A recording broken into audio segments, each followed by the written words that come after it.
दोस्तों Kaisen chapter 270 का leaks आ चुका है, जिसमें हम देखते हैं बाकी सभी सोल्जर्स क्या कर रहे हैं आफ्टर द बैटल। टेंजन की जाने के बाद जापान का क्या हुआ एंड लास्ट में क्या सच में गेटो या केंजाकू रिटर्न आ गया है। तो चलो वीडियो स्टार्ट करते हैं, बट उससे पहले मैं ऐसे इस वीडियो तुम्हारी लिए लाता रहता हूँ, तो वीडियो को लाइक एंड चैनल को सब्सक्राइब कर दो। तो चैप्टर स्टार्ट होता है जहाँ मेगुमी एक ग्रेव को विजिट करने गया होता है एंड वहाँ सोको भी होती है, बट डोंट वरी ये ग्रेव मेगुमी की सिस्टर का है। वो सोको को थैंक्स कहता है क्योंकि उसी ने उसकी सिस्टर का बॉडी को रिट्रीव करके उसे बरी किया था। सोको भी कहती है कि कोई बात नहीं, मैं खुश हूँ कि मेरे वजह से कोई आफ्टर लाइफ में अच्छे दिख रही है। इस चैप्टर का नाम है ड्रीम एंड आगे सोको कहती है कि गेटो के बॉडी को भी उसके पास छोड़ना चाहिए था, वैसे भी मैं आफ्टर लाइफ में बिलीव नहीं करती हूँ।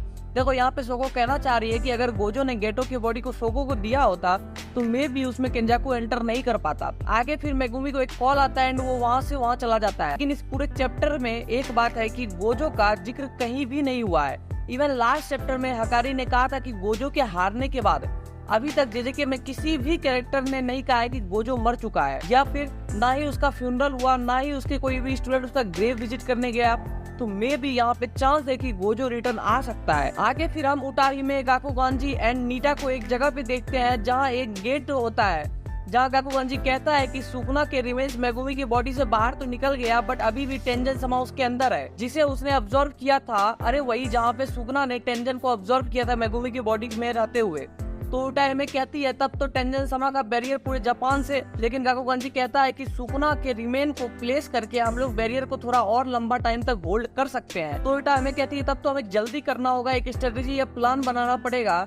तो गाकुगांजी कहता है कि इम्पेशेंट होने की कोई जरूरत नहीं, तुम सब अभी काफी यंग हो, सब कुछ ठीक होगा। फिर हम लोग माकी को देखते हैं जो कि एक कटाना डियागो को देती है। फिर माकी आगे बताती है कि कूलिंग गेब अप फंक्शन नहीं कर रहा है क्योंकि मैं भी सभी इनकार्नेटेड प्लेयर एक साथ आ रहे हैं। आगे वो कहती है कि मेगुमी वापस तो आ गया, ये एक गैम्बल है, लेकिन वो लोग आगे बढ़ रहे हैं। हाना एंड यूजी विक्टिम के अंदर से कस टूल को खींच के बाहर निकाल रहे हैं। वो फिर कहती है कि हम लोग प्रोबेबली उन प्लेयर को छुड़ाने जाएंगे जिन्हें अमेरिकन सोल्जर्स ने पकड़ रखा है।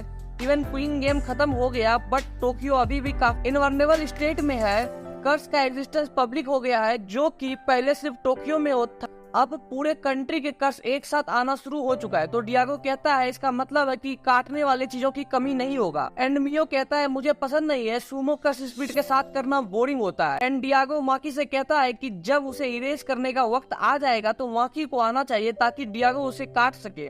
तो माकी भी वहाँ से चली जाती है। फिर हम चार्ल्स को देखते हैं जो कि अपने वन शॉट मांगा बना रहा होता है एंड उसका एडिटर उसको कह रहा होता है कि जल्दी करो। आगे मैं इसकी डिटेल में नहीं जाऊंगा, तुम लोग को अगर पढ़ना है तो यहाँ पॉज करके पढ़ लो। फिर हम तकावा को देखते हैं जो कि किसी से बात कर रहा होता है डर्टी जोक्स के बारे में। देखो जो ये बात कर रहा है वो कोई इम्पोर्टेंट नहीं है, तुम उसे यहाँ पे पॉज करके पढ़ सकते हो। जो इम्पोर्टेंट है वो ये है कि वो किससे बात कर रहा है, क्योंकि देखने में ये गेटो जैसा लग रहा है एंड इसे देख करके सब शौक है कि गेटो वापस आ गया, इसका मतलब है कि गोजो भी आएगा। लेकिन सुनो, देखने में ये लग रहा है उसके जैसा, बट मैं 99.9% श्योर हूँ कि ये कोई और है। फिर हम अमाई को देखते हैं जो कि किसी से माफी मांगने जाता है क्योंकि उसने उसको बुली किया था। आगे फिर हम लोग हिगुरुमा को देखते हैं जिसे ये लॉयर गर्ल कहती है कि तुम्हें प्रोसिक्यूट नहीं किया गया। अगर तुम्हें याद हो तो हिगुरुमा को जब फर्स्ट टाइम उसका पावर मिला था तो उसने जज के साथ बाकी सभी को भी मार दिया था। हिगुरुमा कहता है कि हेडक्वार्टर से प्रेशर आया होगा, वो लोग मुझे एज अ सोर्सर काम कराना चाहते हैं। आगे फिर हम एंजल एंड मेगुमी को देखते हैं जहाँ एंजल कह रही होती कि सुकुना ने इस मेथड का यूज कर रहा था, तभी उसने मेगुमी के अंदर से मेगुमी एंड हाना की मेमोरी को देखा होगा एंड इसलिए सुकुना ने फर्स्ट टाइम हाना को धोखे से डैमेज किया था। तो हाना एम्बेरस हो जाती है, तो एंजल कहती है कि इसमें एम्बेरस होने की कोई बात नहीं एंड मेगुमी कहता है कि सबका रिस्पॉन्सिबिलिटी मैं लेता हूँ, मैं बनूंगा हाना का राइट आर्म। तो हाना कहती है कि तो हमें सेरेमनी कब करना चाहिए। ये सुन करके मेगुमी कहता है not in that way, I have the mission, let's talk later. Hana सोचती है मैंने जल्दी कर दी, उसका पूरा स्पीच टूट रहा था। फिर हम एक लड़की को देखते हैं जो कि घर आती है एंड कहती है आज रात हमें बाहर जाना चाहिए डिनर पे। तो लड़का कहता है ओके एंड हम देखते हैं कि उसका चेहरा पूरा अजीब हो चुका है। एंड ये सब इचिजी मेगुमी, नोवारा एंड यूजी को बता रहा होता है एंड इचिजी कहता है कि विक्टिम की फियांसे के अनुसार उसका फेस 2 वीक पहले चेंज हुआ है। एंड फिर ये लोग उसे ठीक कर देते हैं। फिर उसको एग्जामिन करने के बाद मेगुमी कहता है कि लगता है कि गर्लफ्रेंड कर्स्ड है ना कि बॉयफ्रेंड। नोबारा उसे चेक करती है। फिर ये लोग बात कर रहे होते हैं जहाँ मेगुमी कहता है कि लड़की को भी कोई कर्स स्पिरिट हॉन्ट नहीं कर रहा था, इसका मतलब है कि कोई कर्स यूजर है, मतलब क्वीन गेम का कोई प्लेयर जो कि सर्वाइव कर गया, वो भी अवेकन टाइप का। तो यूजी कहता है मतलब ये कर्स का हरासमेंट है, हम तीनों आराम से जीत सकते हैं। एडिटर का कमेंट होता है नेक्स्ट इशू लास्ट चैप्टर है, last mission Itadori and go against the harassing curse user. And editor एक और चीज बताता है कि नेक्स्ट इशू में एक सरप्राइज सेंटर कलर पेज है। एंड इसी के साथ ये चैप्टर एंड होता है। देखो ये चैप्टर कुछ खास नहीं था एंड नेक्स्ट वीक कोई ब्रेक नहीं है। तो क्या नेक्स्ट वीक हमें गोजो का रिटर्न मिलेगा, जो कि अभी बहुत ज्यादा हाई चांस हो गया है। तो आगे क्या होगा जानने के लिए वीडियो को लाइक एंड चैनल को सब्सक्राइब कर लो। चलो फिर बाय।